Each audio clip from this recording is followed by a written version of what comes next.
Il est le PDG de la deuxième plus importante société des Pyrénées-Atlantiques en chiffre d'affaires. Depuis 2016, Dominique Maucly est à la tête de Teréga, opérateur majeur du marché gazier européen basé à Pau.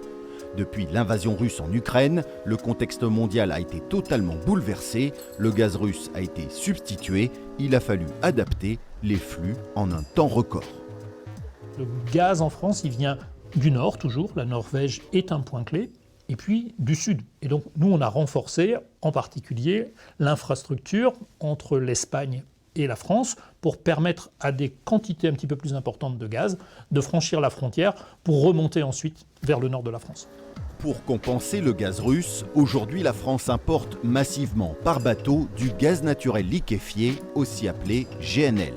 Tout ce qui arrive par les terminaux de gaz naturel liquéfié, c'est-à-dire aussi bien à Marseille, à Nantes qu'à Dunkerque, ça, ce gaz, il vient du Qatar, il vient d'Amérique du Nord, etc. Donc la substitution s'est faite par des approvisionnements qui viennent du monde entier.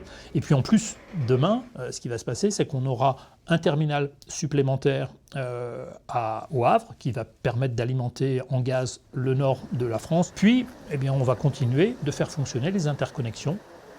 Le temps que ce schéma d'approvisionnement se stabilise et que ces nouvelles infrastructures soient opérationnelles, le prix du gaz aura tendance à grimper.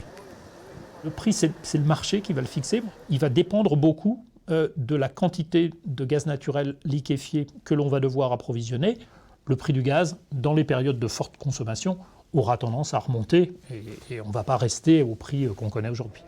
Demain, avec Dominique Maucly, nous évoquerons la question du stockage et des réserves de gaz avant l'hiver.